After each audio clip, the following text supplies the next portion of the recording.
What's up, y'all? It's your boy Black Iowa, and welcome back to another episode of Cooking with Black Iowa. Now, on today's episode, we're going to be making some barbecued beef ribs.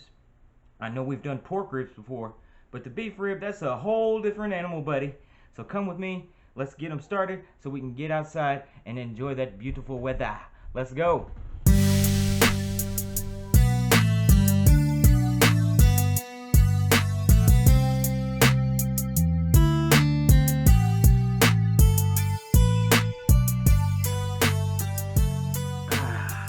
Okay, barbecued beef ribs. Now, usually I go for the pork ribs, but my dear old friend Daniel Hood, he saw these ribs at Walmart. Hell of a price on them, man. So he shot me a message over there. He said, you need to go get them beef ribs. You need to do it for your show. So I'm doing it. Thank you, Daniel. First thing we're going to do is take our dry rub. We're still using that brown sugar and bourbon because I still got it. Why buy more? So, we're going to go ahead and rub it down. We'll go outside and light that grill. Have a few more cold beers. Gonna be a good day, baby. Let's get started. Come on, come on, come on. Okay, go ahead and take your dry rub. Sprinkle a lot of it on there too. Be generous with it now, because when you start rubbing it in, a lot of it's just going to fall off on the side, you know. You want to make sure that you seal that flavor in there. You want to rub it in there until it's all evenly coated, and then go ahead and flip that bad boy over. And do the same thing on the other side. Yeah, use a lot of it too. Get that good flavor. Rub it in and don't forget to do the edges and the caps now. You gotta make sure to do all of it. You want that flavor even. Now that we got it evenly coated, we can go ahead and go outside and fire up our grill. Let's go, man. Alright, our coals are hot and they're ready to go. We're going to go ahead and spread them out. Make sure you spread them out evenly now. Ooh, the smoke's going to get me. Take our grill grate that we got here. Put that sucker on there. Watch your fingers now. And then, take these brontosaurus ribs that we got. Put them right on there, face down if you would. We're going to close this up. I'm going to let it go for quite a while. Plenty of time for me to drink a cold beer and enjoy my nice freshly mowed yard. Yeah, just go ahead and take you a big slug of that beer. Get out there and enjoy nature. Stop and smell the flowers if you will. Just get out and enjoy it, baby. See that bird? He's getting him something to eat too, isn't he? Take you another drink. You want to wait about an hour or so before you even open that lid. But when you do, you see them beautiful ribs, baby. Go ahead and add some sauce. And once you get it sauce on that first side, you want to cover it good too. Don't scrimp on the sauce now.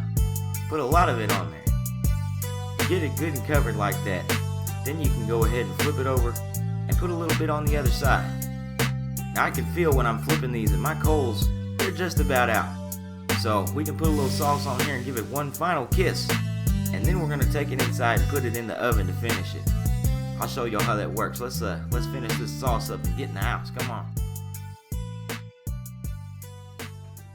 Alright. Drum roll, please. Yeah. They look beautiful. But they're not done. You see, sometimes that happens when you have a bigger cut of meat. You can't just go and barbecue it. You have to smoke it. Now, me personally, I've got that big grill, but I didn't use it today, and I wouldn't even know if I'd call it a smoker. I don't have a smoker, and I also don't have 8 hours to do this shit. I'll tell you that much. I got work to do. But what you can do is you can kiss them on the grill, like I did out there, and I mean kiss them, shit. We were out there about an hour and a half. They're almost done. They just need a little more, you know, because it's beef, you want to make sure that that shit is done. You don't want to be playing with your gut, boy. So, today, when we finish these, I'm going to be finishing them in a turkey roaster. You can put them in your oven. I'm going to use the damn turkey roaster. I'll show you all how that works. It's going to be pretty much the same as putting them in the oven. Same temperature, same style of thing. So, come along with me. Let's finish these ribs up, because I'm hungry, baby. I've been working all damn day. Shit. go ahead and get you a pan, or in this case a bird rack.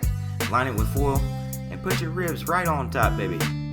Set your oven for about 350 or 400. We're gonna leave them in there for about 45 minutes. Plenty of time to play your favorite song and dance, get your groove on. You can also get your sides lined out. See, we got some brown sugar beans there. No, don't drink that shit. Get you a beer, there you go, buddy.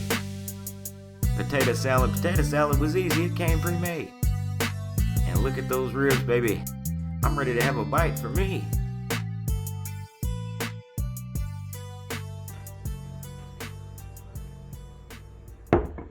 Alright, baby, the time has come.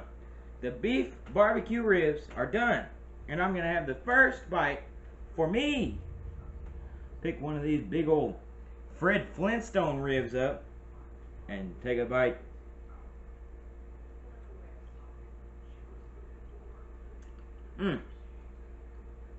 Man, that's good. Makes me want to say what David Lee Roth said at the end of Hot for Teacher. Oh my God! Man, that's fucking good. Well, I hope you all enjoyed this episode of Cooking with Black Iowa. Make sure to like and subscribe and follow me on social media. You can also see all my other cooking videos right here on YouTube. Y'all have a good one. Peace.